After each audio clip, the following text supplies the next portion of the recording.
Imagina un río tan poderoso que puede dar vida a una civilización entera, pero también arrebatársela en un instante. Hoy vamos a viajar a 1931, a China, para descubrir la historia de la peor inundación de la historia moderna. Un desastre tan colosal que sus cifras parecen sacadas de una película de ficción. En el corazón de China, el río Amarillo fluye como una arteria vital. Durante siglos, sus fértiles orillas alimentaron a millones de personas. Pero en 1931, este río, conocido como el dolor de China, estaba a punto de hacer honor a su apodo. Durante los años anteriores, la región había sufrido largas sequías, lo que endureció y agrietó la tierra. Luego, el invierno de 1930 fue excepcionalmente severo, acumulando enormes cantidades de nieve y hielo en las montañas. Nadie sabía que estos dos extremos estaban preparando el escenario para una catástrofe. La primavera de 1931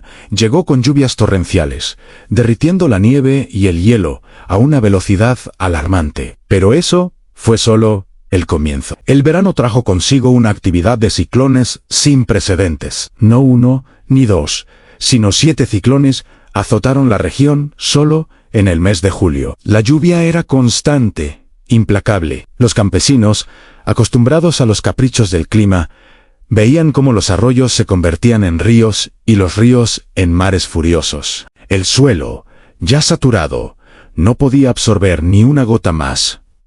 Los niveles del agua subían sin cesar, y una tensión palpable se apoderó del aire. El gigante dormido estaba a punto de despertar.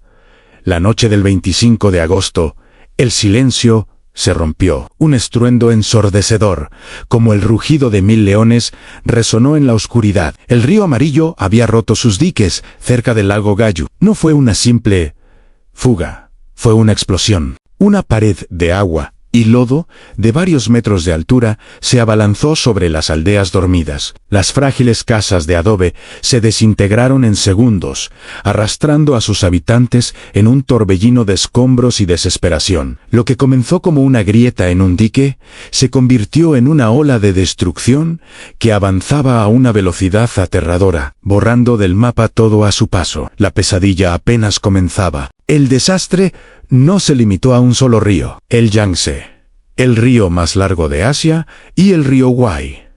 También se desbordaron simultáneamente. 3 de los ríos más caudalosos de China, colapsando al mismo tiempo, crearon un mar interior del tamaño de Inglaterra. Las aguas de los 3 sistemas fluviales se unieron, inundando una superficie de más de 180.000 kilómetros cuadrados. Millones de personas quedaron atrapadas entre corrientes embravecidas que convergían desde todas direcciones. La geografía de la región se transformó por completo. Las llanuras fértiles se convirtieron en un océano turbio y amenazante, y las ciudades en islas a punto de ser engullidas. En el centro de esta catástrofe se encontraba Wuhan, una metrópolis bulliciosa con más de 1,5 millones de habitantes. La ciudad, ubicada en la confluencia del Yangtze y el Han, quedó completamente sumergida. Durante semanas, el agua subió hasta alcanzar los 16 metros en algunas zonas. Las calles se convirtieron en canales venecianos de pesadilla. Los barcos de rescate improvisados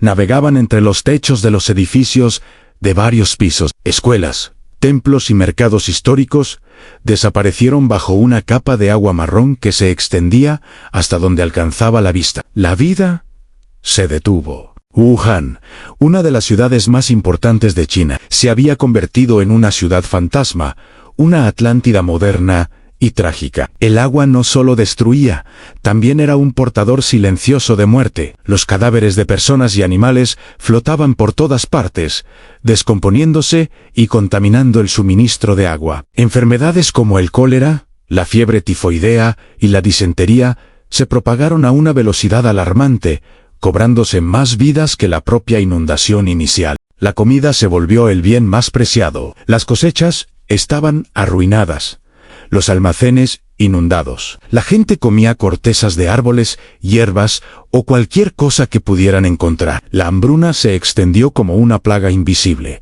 debilitando a los supervivientes y dejándolos a merced de las enfermedades. El desastre se había convertido en una crisis humanitaria de proporciones inimaginables. En medio del caos, la lucha por la supervivencia era desesperada. Miles de personas treparon a los puntos más altos que pudieron encontrar, a los tejados de sus casas. Las copas de los árboles, las pequeñas colinas que aún sobresalían del agua. Desde allí observaban un paisaje desolador, un océano infinito de barro que había devorado su mundo. Pasaron días, a veces semanas, bajo el sol abrasador y las lluvias intermitentes, sin acceso a agua potable ni alimentos. El sonido constante era el murmullo del agua, arrastrando los restos de sus vidas. Familias enteras se aferraban a la vida en frágiles refugios, viendo cómo sus vecinos, agotados, se rendían y eran arrastrados por la corriente. El gobierno de la República de China, joven y debilitado por conflictos internos y la reciente guerra civil, se vio completamente superado. Simplemente no tenían los recursos, la infraestructura ni la organización para hacer frente a un desastre de esta magnitud. Las carreteras y las vías de tren estaban destruidas, lo que hacía casi imposible que la ayuda llegara a las zonas más afectadas. La ayuda internacional, liderada por figuras como el famoso aviador Charles Lindbergh, que realizó vuelos de reconocimiento, tardó en llegar y fue insuficiente. La gran mayoría de la población quedó abandonada a su suerte, luchando sola contra la furia de la naturaleza. Cuando, después de meses, las aguas finalmente comenzaron a retroceder, revelaron un paisaje de devastación total. Era un mundo postapocalíptico. Campos cubiertos por una gruesa capa de limo infértil, aldeas enteras enterradas bajo el barro, ciudades en ruinas.